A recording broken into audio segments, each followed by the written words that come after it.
අපේ රට එක තලයක එක ලෙවල් එක තලයක ගමන් කරමින් තිබෙනවා. දැන් අපිට පුළුවන් මේ තියෙන තලයේම යම් ප්‍රතිසංස්කරණ ඇති කරන්න පුළුවන්. අපේ අපේක්ෂාව මේ තියෙන තලයේම යම් ප්‍රතිසංස්කරණ සිදු කිරීම නෙවෙයි අපේ රට අලුත් තලයකට ඔසවා තබන්න ඕන. හැබැයි අපේ රට අලුත් තලයකට ඔසවනවා කියන්නේ මොකක්ද? නීතියට පුරවැසියන් යටත් වෙන්න ඕන. නීතියට මිනිස්සු බය වෙන්න ඕන.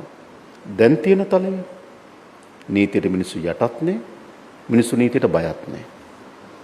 අපි අලුත් තලයක රට ගේනවා. නීතියට මිනිස්සු බය වෙන්න ඕන. නීතියට මිනිස්සු යටත් වෙන්න ඕන. වංචාව දූෂණය ගැන හිතුවොත් වංචාවේ දූෂණයේ යෙදෙන්න නෙවෙයි, වංචාවේ දූෂණයේ යෙදෙන්න හිතන්නත් බය වෙන රටක් හදන්න ඕන.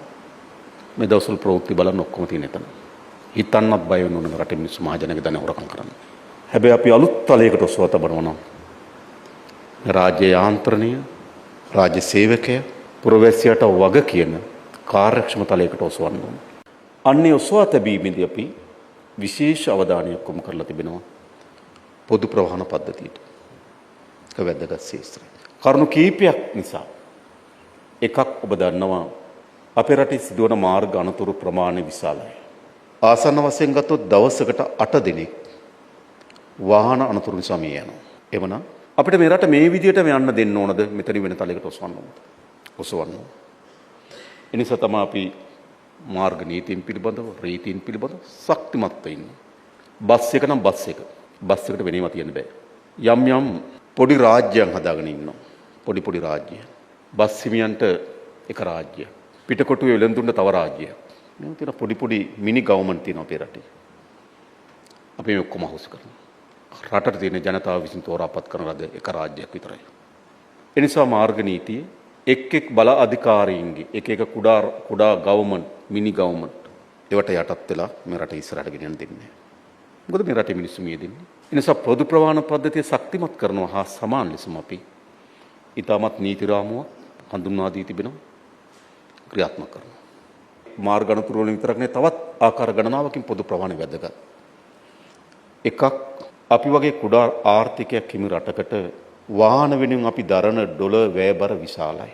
එනිසා අපිට ශක්තිමත් පොදු ප්‍රවාහන සේවයක් අපිට ඇති කරගන්න පුළුවන්කම ලැබුණොත් අපි වාර්ෂික වාහන වෙනුවෙන් දරන වැයබර අපිට අඩු කරගන්න පුළුවන්.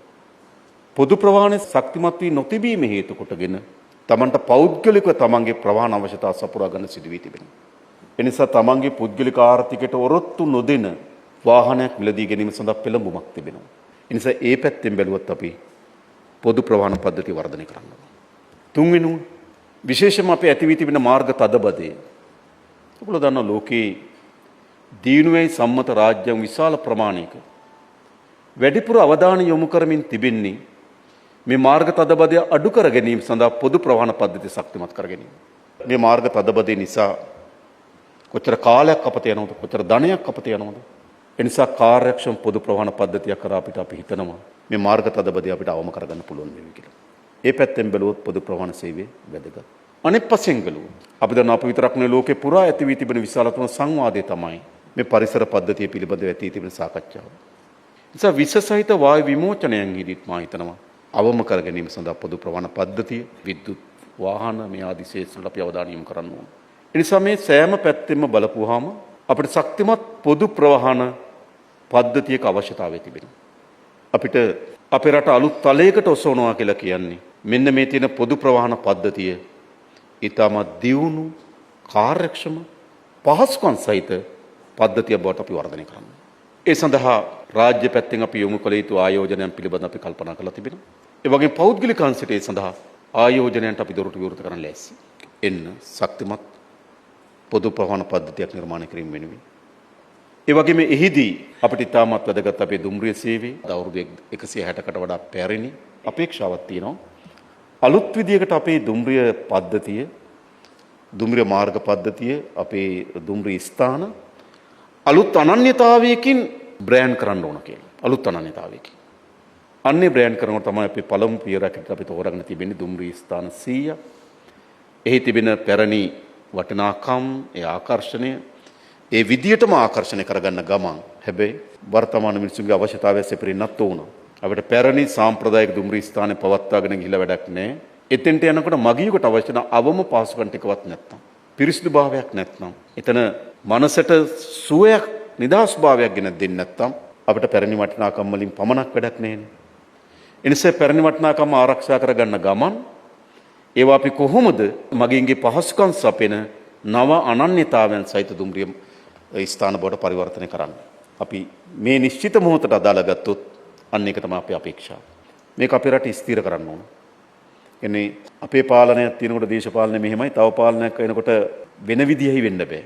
මේ ස්ථාවර මේ ගලේ කෙටුව වගේ ස්ථාවර කරන්න. මේවා සම්ප්‍රදාය, අලුත් සම්ප්‍රදායන්, අලුත් වටිනාකම්, අලුත් හරපද්ධතින් බවට පත් කරන්න ඕන මේවා. එනිසා අපි දේශපාලන අධිකාරියට අපි මේ කාර්ය කරමින් ඉන්නවා කියලා අපිට විශ්වාසයක් තිබෙනවා. අපි අපේ රටේ දේශපාලන සංස්කෘතිය පැරණි තලයේ සිට නව තලයකට අපි ඔසවා තබලා තිබෙනවා. අන්න ඒ වගේ මේ හැම ශේෂ්ත්‍රයක්ම අපි පැරණි තලයේ සිට නව තලයකට අපි ඔසවා තැබි. හතර වටින් කියන කතා දැනගන්න දැන්ම සරදීර් TV channel එක subscribe කරන්න, like කරන්න, follow කරන්න.